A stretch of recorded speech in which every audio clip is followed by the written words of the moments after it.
سورج نصف النہار سورج سر پہ آیا، یوں ڈھلا اور ظہر کا وقت داخل ہوا تو امام حسین علی مقام نے اپنے جھنڈے بردار زہیر رضی اللہ تعالیٰ عنہ، 3 جھنڈے تھے، ایک زہیر کے پاس، ایک بھائی عباس کے پاس، ایک حبیب کے پاس، زہیر رائٹ پر، عباس درمیان میں، حبیب لیفٹ پر۔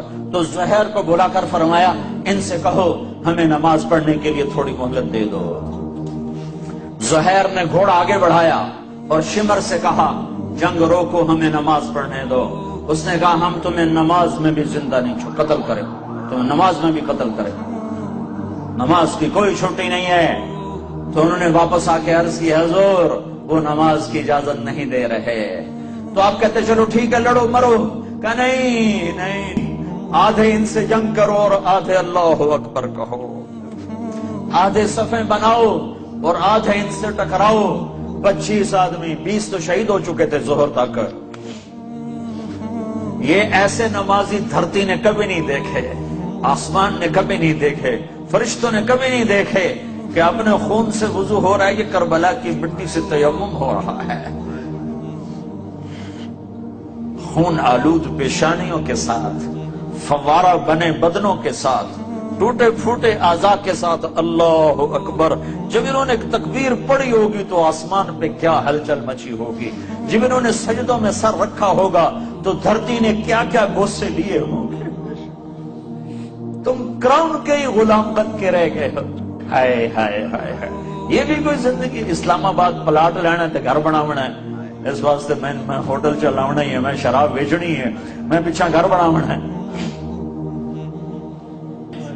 یہ جنت کے نوجوانوں کے سردار ہیں، انہیں کربلاؤں میں سر کٹانے کی کیا ضرورت تھی؟ ہاں ہاں تھی، تاکہ کوئی یہ نہ کہے شراب نہ بیچو تو کام کیسے کروں، کوئی یہ نہ کہے نماز کیسے پڑھوں، میں تو ڈیوٹی پہ ہوتا ہوں، کوئی یہ نہ کہہ سکے کہ میں روزہ کیسے رکھوں، میں تو محنت مزدوری کرتا ہوں، کوئی یہ نہ کہہ سکے میں پردہ کیسے کروں، میں تو اوسلو میں رہتی ہوں، میں کیسے پردہ کروں، میں تو پردہ نہیں کر سکتی، میں تو اوسلو میں رہتی ہوں۔ یہاں سر نیزوں پہ چڑھ گئے اور بدن ٹکڑے ٹکڑے ہو گئے اور یہ پیغام سنا دیا کہ دین یوں زندہ کیا جاتا ہے۔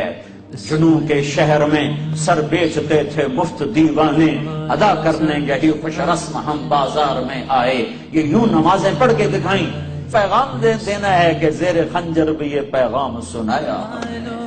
غسل والوں کو پیغام دینا ہے کہ تم 100 میں 2 بھی نمازی نہیں رہ چکے ہو، کوئی 100 میں 1 ٹوٹا پھوٹا نمازی پھرتا نظر آتا ہے، انہیں پیغام دینا ہے کہ یوں نمازیں پڑھی جاتی ہیں۔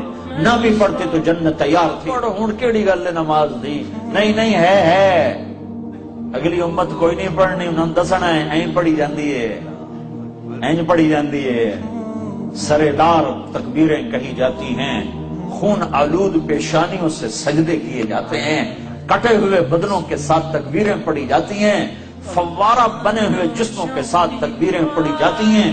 یہ پیغام سنانا ہے کہ کل قیامت کے دن کوئی یہ نہ کہہ سکے میں کیسے پڑھتا، کوئی یہ نہ کہہ سکے میں ہوٹل کیسے چلاتا اگر شراب نہ بیچتا۔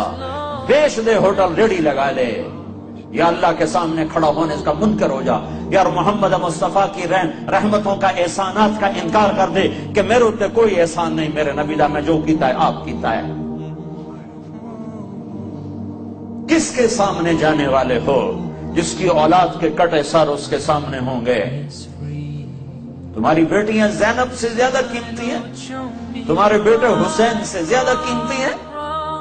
Give me light, make me strong. I know the road is long. Make me strong.